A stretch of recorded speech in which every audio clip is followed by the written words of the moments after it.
Okay. Mr. President, Marco Rubio says... Wait, easy.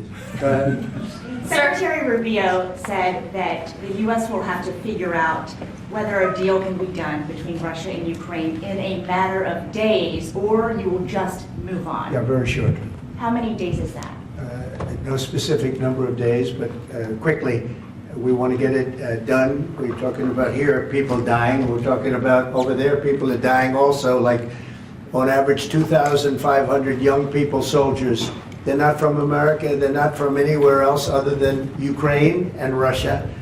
But we want to save these lives. So it's 2,500 a week are being killed in battle. It's a vicious battle with the best equipment, the best everything, and it is brutal. 2,500 young people a week. Some of them not so young, actually. They're getting older. They're getting older by the month.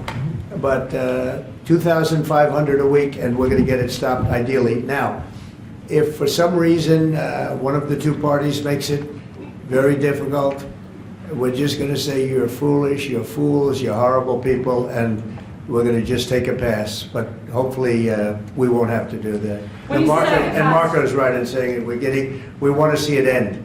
Think of it. Every day, a lot of people are being killed as we talk about, as they play games.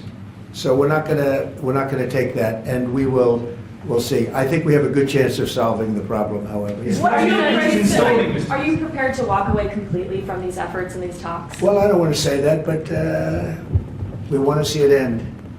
We want to see it end, yeah. Is Vladimir Putin stalling, in your view, Mr. President? I hope not. I'm going to let you know about that soon if he is, but I hope not. He's got a big force out there, big force. It's a war that should have never happened. It would have never happened if I was president. That's a war, and it didn't happen for 4 years. That's a war that should have never happened. October 7th, Israel would have never happened. Iran was broke, and now we'll see what happens with Iran. We have a lot of them out there. We have a lot of things that we're working on right now that shouldn't have happened. None of it. Ukraine would have never happened with Russia. October 7th would have never happened, so you wouldn't have had all the problems in the Middle East. The Afghanistan embarrassment, probably the most embarrassing day in the history of our country, would have never happened. Inflation would have never happened. By the way, prices are down. Groceries are down. Eggs, which you hit me so hard, I'll never forget the first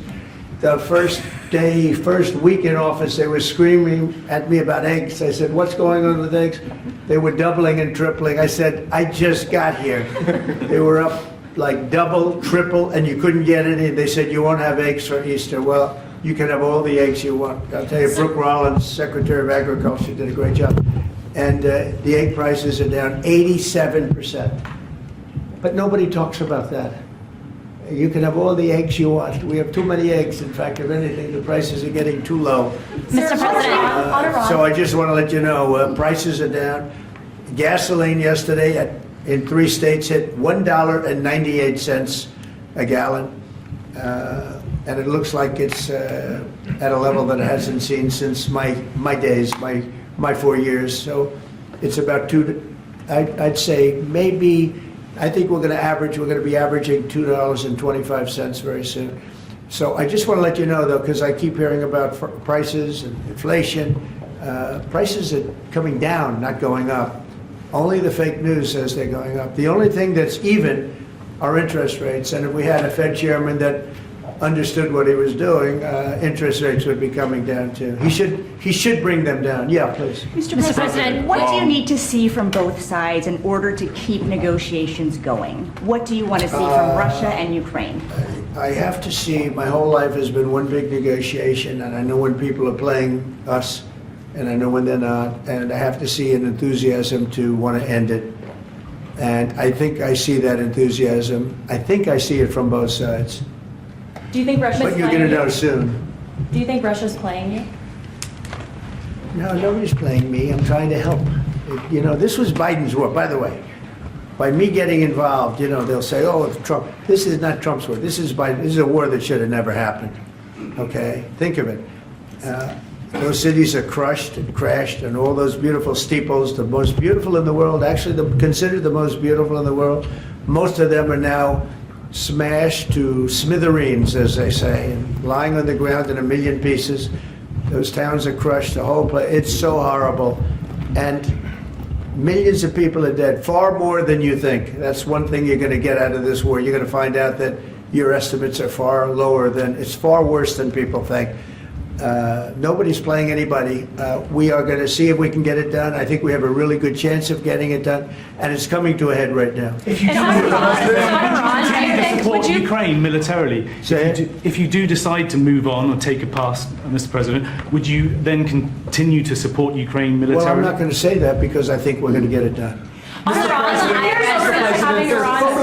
There's a group of Venezuelan men down in Texas who have been alerted that they are soon going to be deported under the Alien Enemies Act. Have you authorized that operation, and where are they going to go? I don't know about the group you're talking about, but if they're bad people, I would certainly authorize it, yeah. You know, I won an election in a landslide. We won all 7 swing states. We won by millions of votes. We won 2,750 districts to 505 districts. 2,750 to 505. That's why the map, when you look at it, is all red. And one of the biggest reason, I think the biggest single reason, actually, I'd like to say it's because of this, because I think they're going to come up with things that are incredible. But probably the biggest reason was because of the border and because of illegal immigration. And the people of this country want those people out. Because what Biden did, and I don't know if he did it, I'm not even sure he knows what the hell he was doing, but what his people did, representing him, was allow millions and millions of people from jails, from prisons all over the world, people from mental institutions and insane asylums, gang members, drug dealers, pouring into our place. And you know what? Our people voted for me to get them out. They want them out. They want them out. And we've done a hell of a job. And by the way, Ecuador and various places, but El Salvador, we've been helped by a lot of other states where they're helping us, actually. Because you couldn't, look, what this man was thinking when they allowed open borders and people to come in, if you look at Venezuela, their crime is down by 72%. You know why? They took all their criminals off the street. They took all their prisoners from jail. They took murders. 11,088 murderers were released into our country. Bad things are going to happen. Bad things. And we're getting them out. And that's why I was elected. A judge wasn't elected to do that. I was elected to do that. And we're doing it in record fashion. We have the safest border, the most secure border we've ever had. See the Declaration of Independence? You should all read that before you leave. That's the real deal. You should all read it before you leave. Yeah. Mr. President, photos have emerged of Senator Van Hollen sipping what appears to be margaritas with Abrego Garcia down in El Salvador. Do you encourage other Democrats to fly down to El Salvador to meet with this illegal alien who's an accused wife beater? I like this guy. See, now this is the kind of a reporter we like. There aren't enough of them. We got to get some more of them. But no, I appreciate that question. No, look, he's a fake. I know him. I know them all. They're all fake. And they have no interest in that prisoner. That prisoner's record is unbelievably bad. If you would go into the room, you might, if you would, Caroline, maybe go into the room and see if you can find that little slip. I wrote some things down. I don't know why you'd want to keep them. But I just, we got a little biography of him.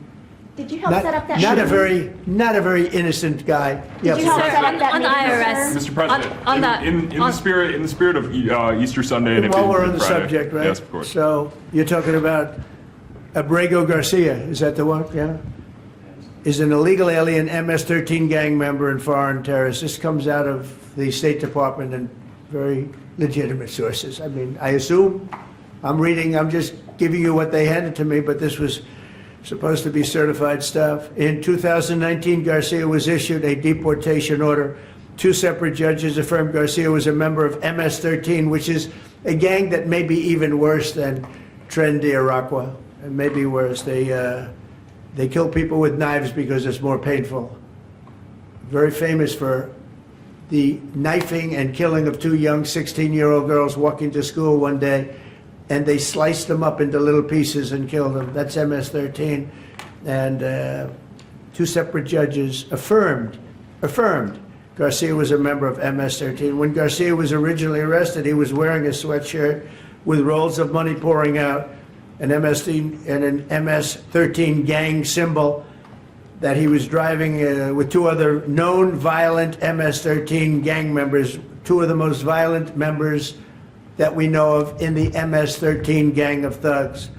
In 2022, Garcia was stopped by the Tennessee Highway Patrol and was found to be transporting 7 people from Texas to Maryland, and he had no driver's license. He was driving violently. In 2020 and 2021, Garcia's wife filed for a protective order from him and said he was violent and abusive and really scary, including allegations that he punched and scratched her on the eye, left her bleeding after throwing her laptop on the floor at her, ripped her shirt, and ripped off her shorts. He then grabbed her arm, leaving very severe marks. Garcia's wife also wrote in court, "At this point, I am afraid to be close to him. I just don't want to be close. I have multiple photos and videos how violent he can be and all of the bruises that he's left on me." She just couldn't get anywhere near him. This is the man that the Democrats are wanting us to fly back from El Salvador to be a happily ensconced member of the USA family. Isn't it a shame? And by the way, I've been hit pretty hard by fake shows, fake news, MSDNC in particular, where they talk about how evil I am, that this man would be thrown out of our country. This man is according to certified statements that we get, is a very violent person. And they want this man to be brought back into our country where he can be free and to stay as a happily Maryland, they call him the Maryland man. He's a Maryland father. No, this is a violent person. Who they don't talk about is that wonderful angel mom who lost her daughter, who had 5 beautiful children, and she was killed violently. And, she spoke, and she spoke unbelievably. I saw it. And the fake news didn't pick it up. She spoke. She was in tears. She's devastated. Her life is, essentially, she's told me her life is like over. But there was I think no stories. Isn't that true? No stories. Yes, sir. 0 stories. CNN. It was the most emotional thing. Everybody that watched it, they couldn't believe it. The fake news refused to put it up. So it's very sad. And yet they talk about this guy like he's an angel. See the angel up there? They think he's like that, like a little angel. Do you Sir, encourage also, other Democrats to would you be- visit? Would you be open to It has letting no Iran? impact the way she look at it. No impact. It's just like unbalanced. Would you do that? Well, go ahead. What I would Sir, do. on Iran, would you be open to letting Iran Sure. keep some kind of civil nuclear program? No Or would impact the entire whatsoever. program need to be dismantled? I'm for stopping Iran very simply from having a nuclear weapon. They can't have a nuclear weapon. So the I entire want program Iran dismantled? to be great and prosperous and terrific. I stopped them once they were broke and they didn't have any money for Hamas. They didn't have any money for Hezbollah. There wouldn't have been an October 7th disaster.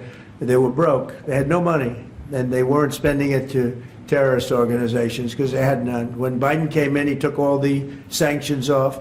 China wasn't allowed to buy. I said, if you buy, because they're their biggest customer, I said, you buy 1 barrel of oil, just 1 barrel of oil from Iran, and you can't do business in the United States.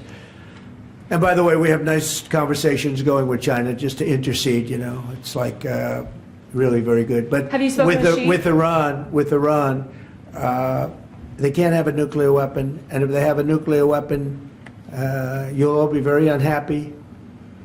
You'll all be very unhappy. Have you 'cause spoken your with life, Xi? your Who life, is leading your those life trade will be in talks? great danger. Oh my God, Yeah. Mr. President. Yeah. Press out. Everybody out. Press out. Leave everything, guys. Go. You want to? Yeah, we're gonna. You guys will leave papers. Everybody else. Please move. You're leaving everything? We gotta go.